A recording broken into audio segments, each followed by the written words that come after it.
Hello, welcome to another Wednesday Walkie Talkie. Back at it. Hope you're all doing okay. Let's see what it's like around here. The weather's been really bad over the weekend, so it should be fun.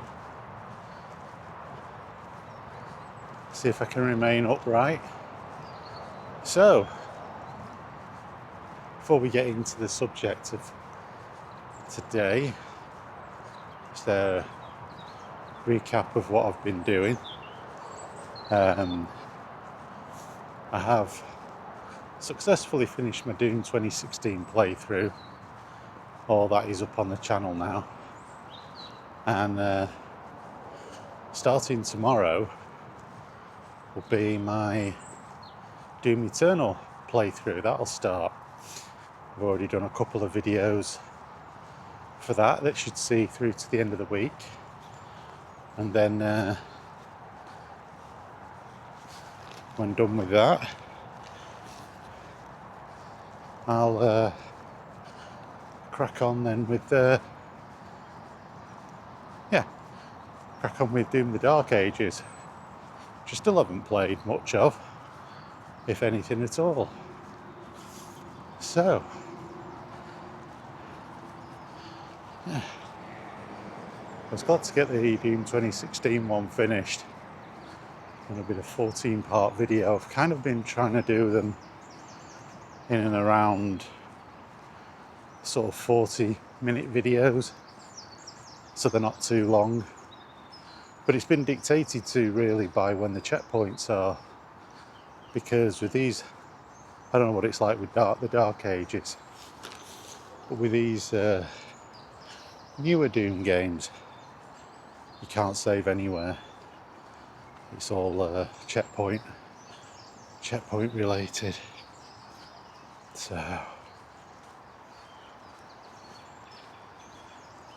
it's a bit of a menace because you have to play in blocks, which means I can't really control when and where the actual videos end. Also means that when you die you have to replay certain sections over and over, which isn't great. But yes, it kind of reminds me of the PlayStation Doom, where it was passwords at the end of a level.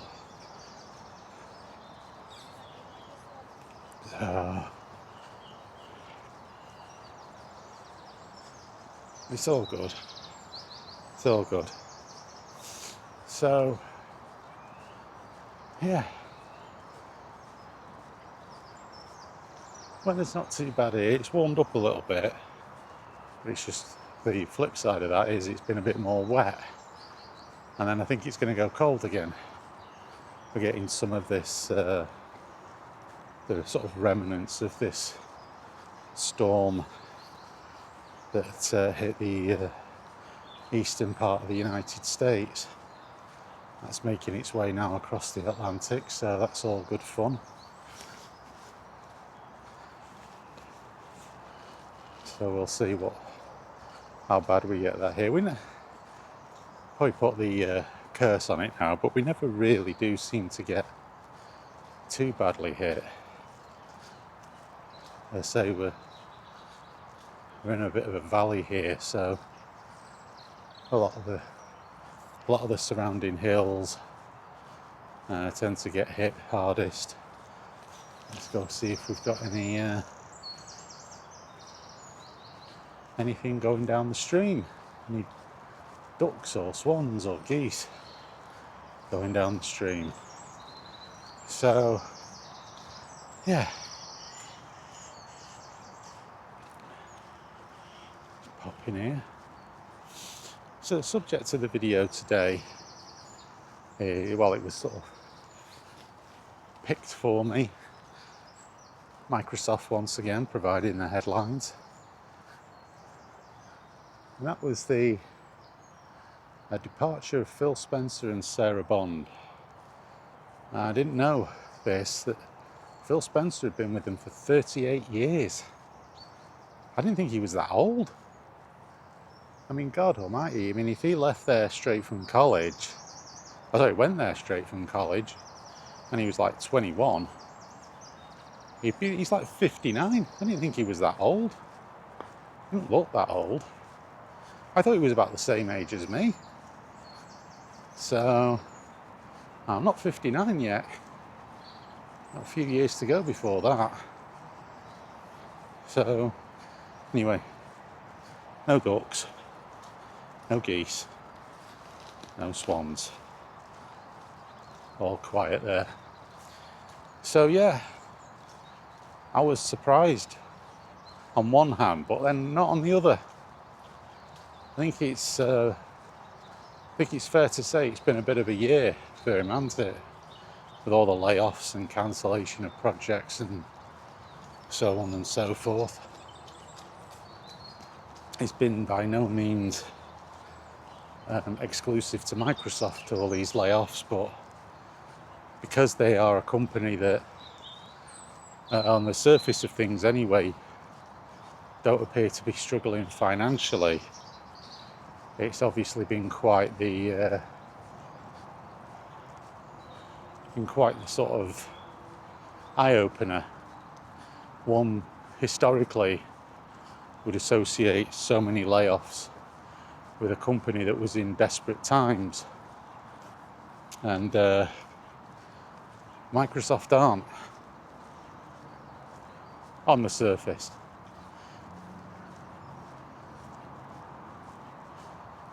And in trying to break things down, the reasons why these layoffs have occurred, I think it literally breaks down to the simple fact that they wanted to change direction. I think it's fair to say that the Xbox brand has been struggling these past few years.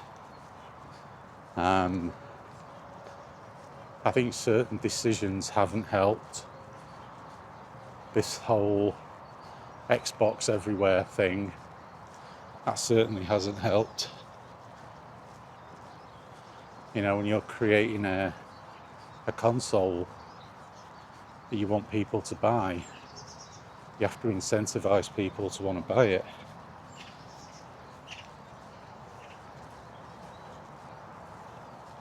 And I don't think that's been the case. Certainly in the last sort of 2 or 3 years, we've seen games going over to PlayStation that were Xbox exclusives. Gears of War, Forza Horizon being the two main ones that have come out already. And then you've got Halo going on there, which is just incredible to me that you'll be able to play the original Halo, which has been remastered again, on PlayStation 5. 10 years ago, if you'd have said that, you'd have been laughed at. You wouldn't have thought any Microsoft exclusive, which they were at the time, any of their flagship first-party games, you wouldn't have thought any of them would appear on anything other than the Xbox or, possibly PC. Not every Xbox game went over to PC. I mean, in some ways I can at least understand that, because, Microsoft did start with games on PC. Going back years, a Midtown Madness, Flight Simulator, all that type of stuff. They were games that, Combat Flight Simulator, which is actually pretty great, It was, I miss them games. I had the European and the Pacific one. They were brilliant back in the day. But those, they created the Xbox as the direct Xbox, hence the reason why it's got its name. And that was designed to get people who didn't want to mess around gaming on a PC, which, back in the 90s could be quite a mess. It could be quite difficult to get things to run on there. Windows 95 helped a lot, but it was still a faff. It wasn't plug and play. You're messing around with drivers and having to mess around get some games to run properly on a PC wasn't fun at times. If the average person just wanted to come home from work and play a game, and that's where consoles' popularity really kicked in, was the plug and play. You stick a cartridge in or a disc, turn the power on and off you go. You're not messing around with adjusting settings and resolution and all this just to get the game to run properly. But it was plug and play at its finest, and that was popular. These days, even though it still can be a bit of a challenge at times, PC gaming is a lot simpler. So, you can, with modern day flat panel TVs, you can hook a PC up to a TV in the living room. The buzz of electrical pylons above. You probably can't hear it, but this lovely mud. So it could be quite a bit of a menace back in the day, but these days it is a lot simpler, even though it has its moments, that's for certain. But the Xbox was an antidote to that. That's what it was there for. It was getting you as close to PC quality gaming on a console. Because the trade-off was always that games were cut down on on consoles. There were certain game types you couldn't get. Consoles couldn't run them. So it was always a challenge.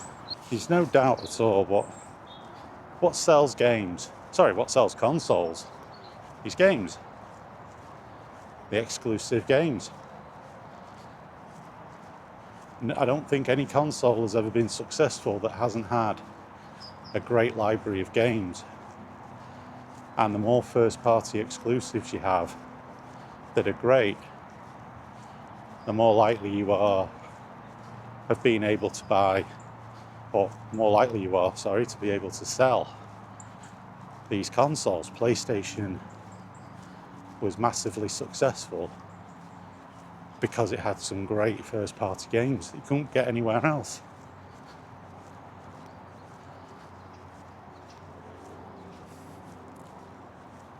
And even with certain games that you could, those games became synonymous with that brand. Like Tomb Raider became synonymous with PlayStation back in the 90s, even though it wasn't an exclusive.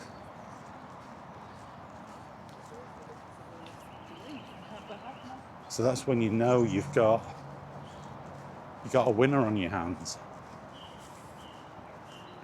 And Microsoft, when they came along, their success was built on the fact that they had really good first-party games that you couldn't play anywhere else, or certainly couldn't play on any other console. A good example being Halo. That was a great game.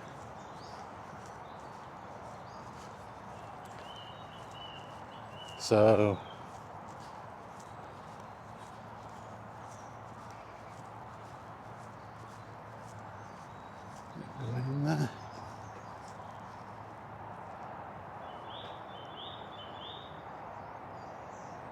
have a look.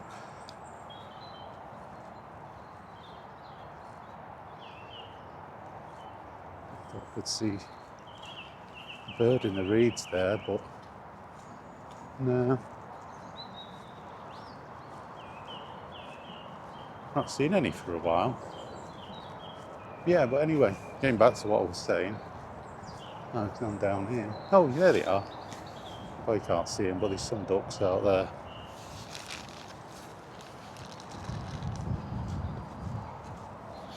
So yeah.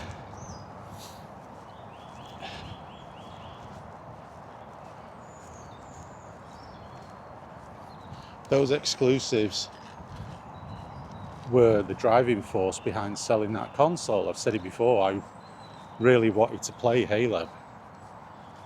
And that was one of the reasons I wanted the original Xbox. And then there was a raft of other games that came on there. It was great. You know, that were console exclusive. The two Knights of the Old Republic games weren't on PlayStation 2 or GameCube. They were on Xbox and PC. You get them on the Mac as well. I don't know if they launched on the Mac too, whether it was years later they did a conversion, but certainly those two games that were definitely not available on PS2. But there was others as well. You go into the 360, you got more Halo. I mean, you got Gears of War. You got the Forza games. You had Project Gotham Racing as well, which was a great game. Often that gets forgotten about, but it was a fantastic racing game. And, for certain other games, there was a great... I definitely hear them buzzing. Look at that, you probably can't see it, but there's actual heron up there. Because of that high up, they're safe from getting scorched.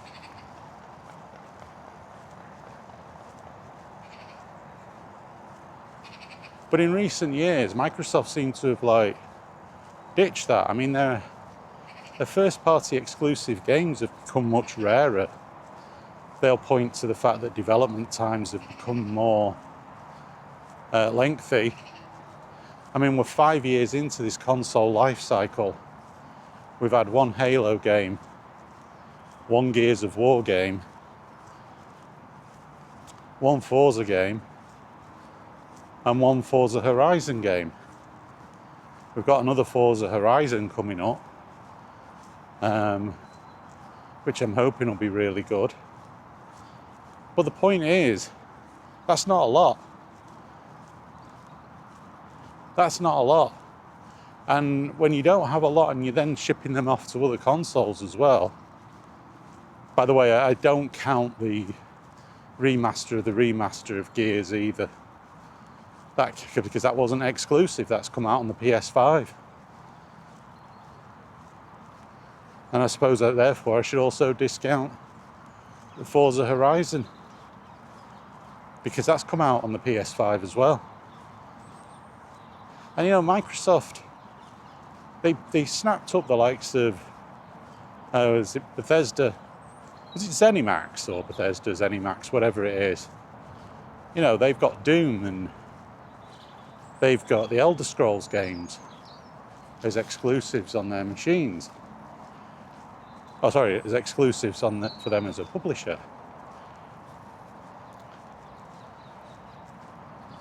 He snaps up Activision, Call of Duty. And they've got the exclusives as well. And now those games come out on every other machine possible. And like I say, I get it on PC. Consoles really shouldn't market themselves as being competitive to the PC. but they certainly are competitive with each other. And the reason I got the Xbox Series X was because of the fact that I just assumed that those games, Activision games and Bethesda games going forward, would be exclusive to the Xbox. And I got my Xbox before I got my new PC. Well, I say new, it's a couple of years old now. Before I got my gaming PC. So, you know, you look at that and you're like, well, why I wouldn't have got it? If they were just going to release the games on every other console, why would I buy it? I already had the PS5. You know, it just seems like a pointless purchase. What am I playing on Xbox that I can't play now on my PC or my PS5? I've literally had to make an effort to buy some games that I could get on PC and on the PS5. I've literally made the effort to buy them on the Xbox simply because I don't want the machine to just be sat there gathering dust. It's a nice console. It's a good console. It's well built. It's really, really well designed. I love the controller. It's got so much going for it, but it needs exclusive games. I mean, Microsoft have essentially killed their own console by making their crown jewels, their flagship games, available on other formats. 15 years ago, the acquisition of Bethesda and Activision, that would have been it. You would not have got these. You wouldn't have got their games on any other system other than Xbox and PC. You just wouldn't have. There's absolutely no way on earth that would have happened. Yet here we are, and it has. Can you imagine when Sega was still making consoles? Can you actually imagine? Let's go up here. Just want to have a nosy up here. If Sega announced that Sonic was coming to a Nintendo machine while Sega was still making consoles, it would have been an absolute outrage. And vice versa. It just would never have happened. This doesn't look particularly appealing. We'll head on back down. We've got railway tracks there.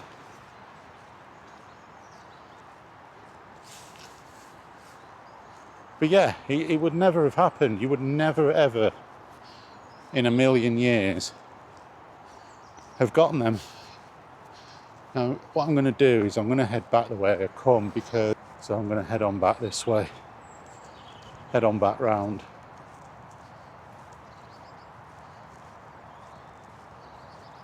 I want to concentrate on talking, not remaining upright, so we'll come back round here. So, yeah, I think when you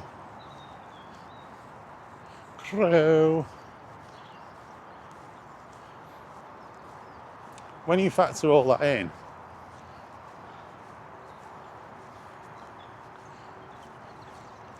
you wonder to yourself, why have they done this? It's almost like the company itself, Xbox itself,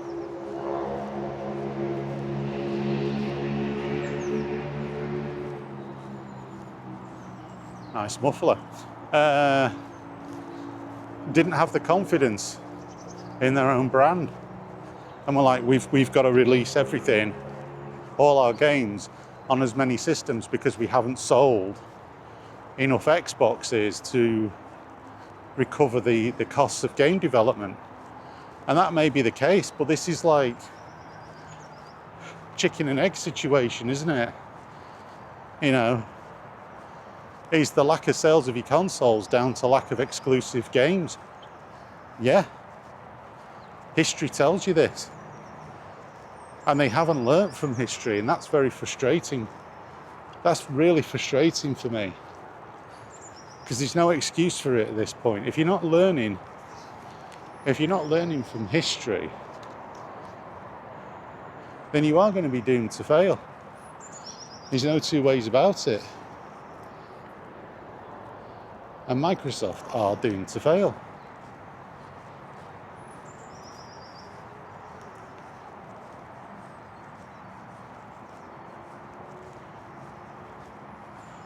You know, it reminds me a little bit of the Dreamcast, to be honest with you. It does remind me a little bit of the Dreamcast and how that went. They had a really good console, but they ultimately screwed up with a lack of games.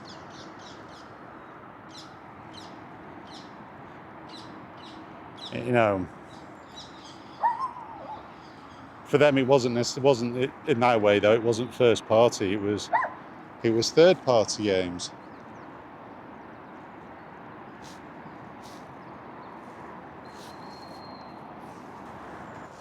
So yeah, you know,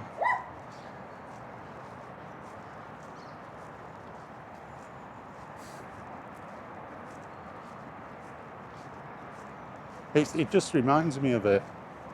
And then of course Sega took the fateful decision then to pull out of the hardware market, and they put everything then, all of their games, they dumped onto rival systems. And Xbox are already doing that. So on one hand, I mean, as I say, in being in charge for all them years, well, not actually in charge, but working for Microsoft for all them years, it did surprise me that he'd been there that long.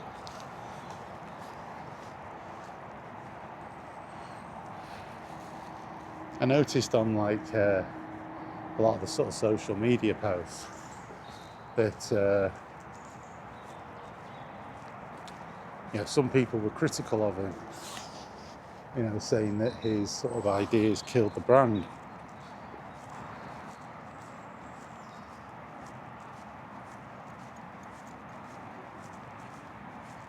You know, a lot of the people were saying that, oh, you know, he killed it. No, he didn't. I disagree with that. He saved it. The Xbox One was a mess when he took over. After Don Matrick went. You know, Don Matrick, who, you know, came out with the whole, we've got the perfect console for you if you don't want to be online all the time. It's called the Xbox 360, which was a little bit dismissive and insulting. And there's little doubt in my mind that, you know, Phil Spencer helped get the Xbox at least back on level ground and not sort of falling away like they were doing. So don't think you can actually turn around and say, oh, he was responsible for it. Not himself, that's for certain. And the other thing to recall or remember is that the guy running Microsoft, he has the final say. And I think that's where your problem lies. Ultimately, I don't think it was down to Phil Spencer. I think it was down to, I can't even remember his name. The last guy I remember in charge at Microsoft was Steve Ballmer. And I used to think he was great. He was a bit of a lunatic, but he was great. I was watching the story about when Peter Moore, who used to run up Xbox, another great leader, he went over from Sega to head up the Xbox division.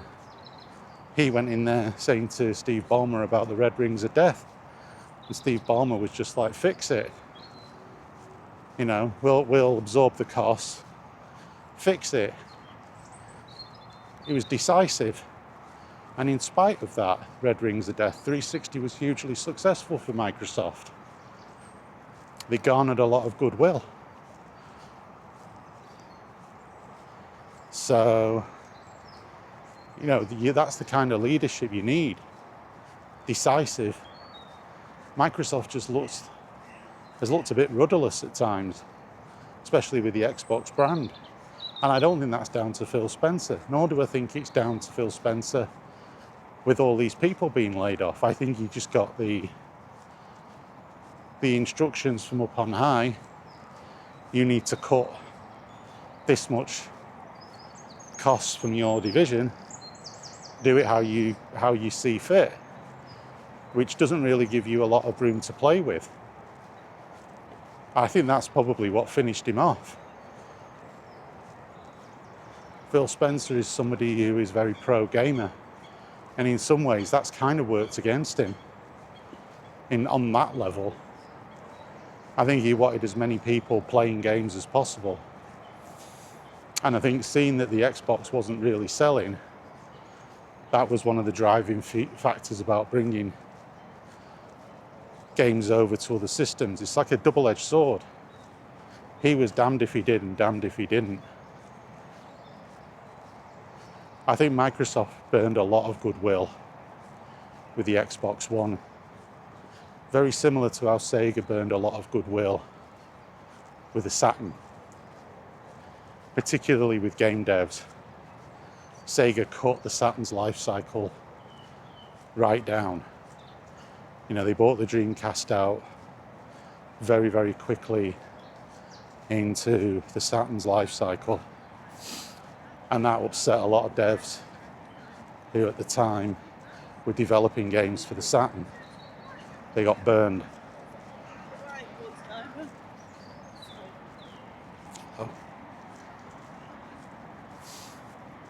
And that drove a lot of devs away.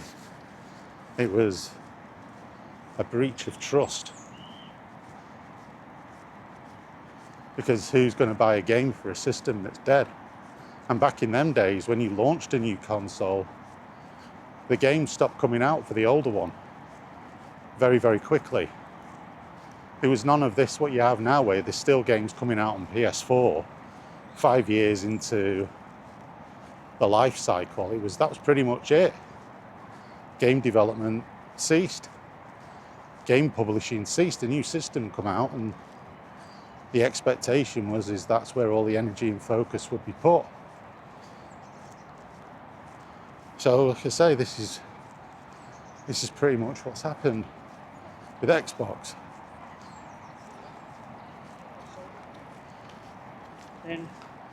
PS4 did gangbusters in sales. It became the lead format of its generation because of the attitude that Microsoft had in and around the launch of the Xbox One. It was seen as being hostile. It was deemed as being more hostile to develop for.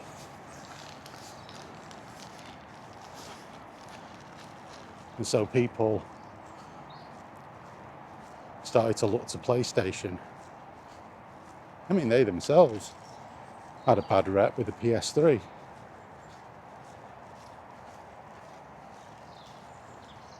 But they got away with it. Sometimes you get away with it, sometimes you don't.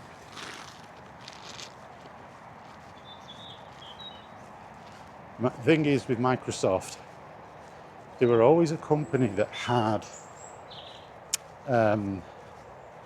a reputation. They weren't, as a company, they've not always been well liked. So Xbox was always the anomaly for Microsoft in terms of their let's say, their reputation. Laura Fryer does a great video about this, saying that prior to the Xbox, if you showed up at a company and you had like a laptop bag with Microsoft on it, you were like trying to hide that.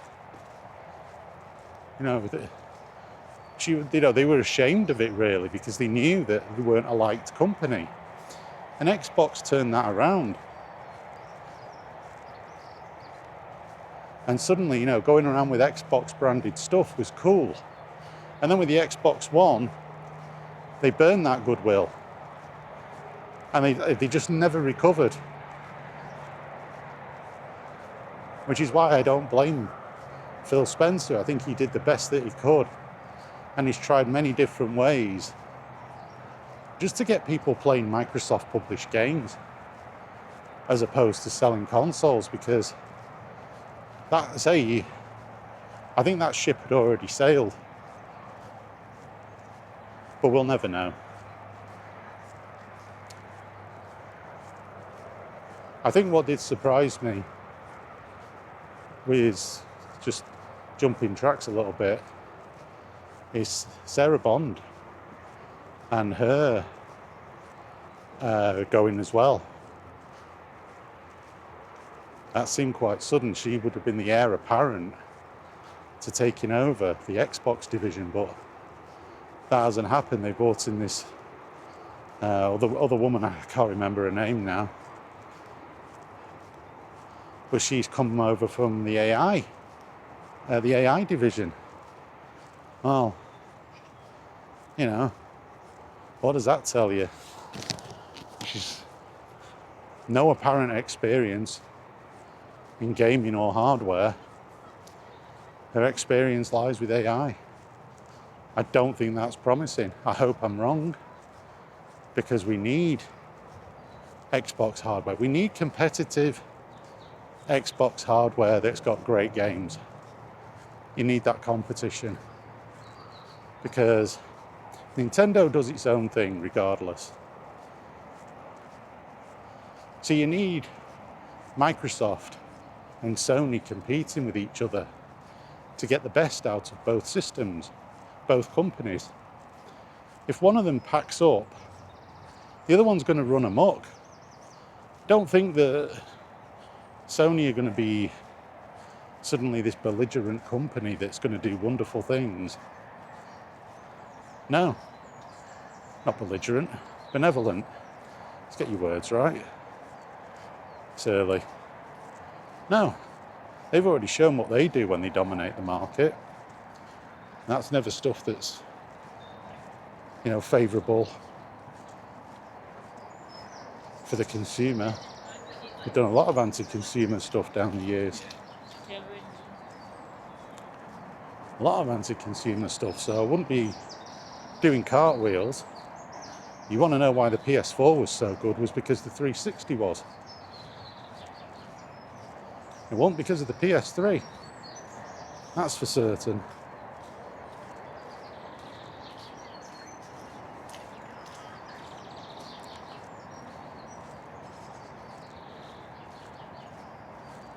So PS5 is what it is because they learned a lesson. Microsoft was still in the game, even though Sony didn't know that the Series X wouldn't sell a lot. I don't think any company really has much of a clue until it gets out there into the wild. But the point is, if Microsoft don't come into the hardware market with another Xbox in a few years' time, you are going to see Sony running riot, and it will not be good. So I'm concerned, and reading an article from a guy who, again, his name escapes me. You have to forgive, my brain isn't what it used to be. He was saying that he thinks that Xbox has been put into palliative care, which means it's just getting wound down now. Xbox will be a thing that becomes just a service rather than a piece of hardware. That's troubling from a guy who's actually been behind the launch of the Xbox brand, and so somebody who knows this stuff. I find that upsetting is probably a bit of an exaggeration. We are talking about, games consoles, but I find it troubling if you're a fan of gaming and want things to progress and things to move forward in ways with which benefits you as a consumer. Because like I say, if Microsoft take their piece off the board, you're left with Sony and Nintendo. And in a funny way, they complement each other rather than compete. You need that third console, really. Really, we could do with 4, but certainly 3 seems to be the number that has survived. Going back into the 8-bit days, it was the Commodore 64, the ZX Spectrum, and the Amstrad here in the UK. They were your big 3.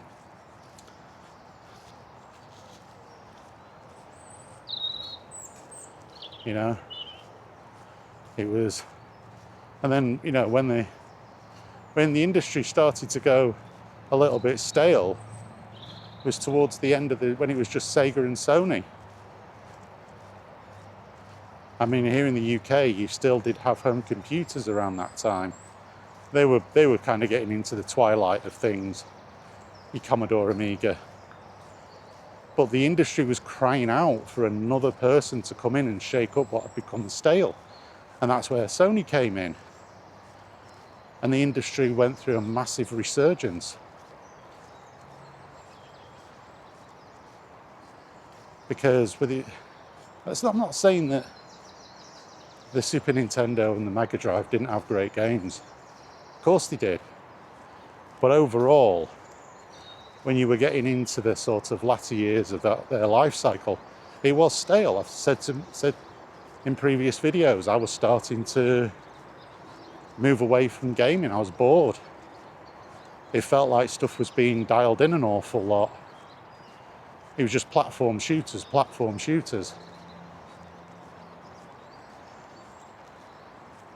You'd have the odd exception, but it wasn't exciting anymore. So yeah.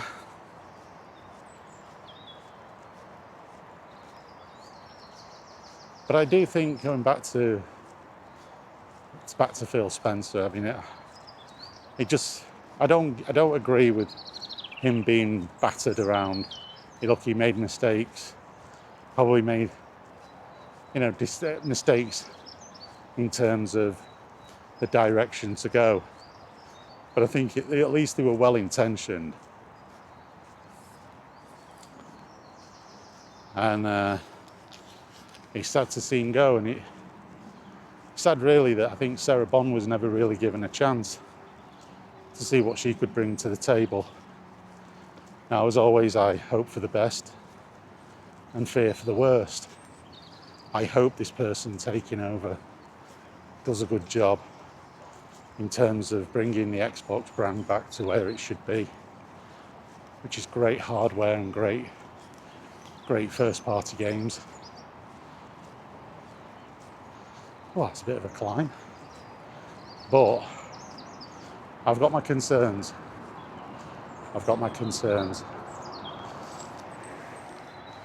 So, where are we at? Come on. All right, I think we'll call it there. It's been a nice walk, relatively pleasant. We'll call it there. I'll get home, get this edited and uploaded throughout the day. Again, like I say, let's hope for the best.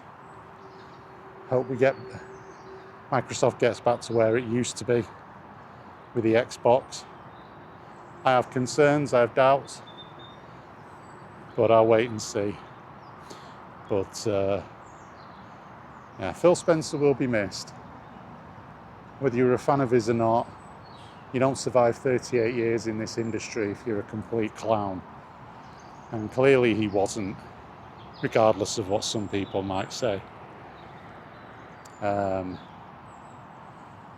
just think he had ideas that he just couldn't get to work, couldn't get people into the Xbox ecosystem. But I blame the Xbox One for that, because the Series X is a truly great console. It really is. It just needs those killer apps for it, killer games for it. But anyway, that'll be that for this. Thank you for watching, and I will see you in the next one, next week, hopefully. Goodbye.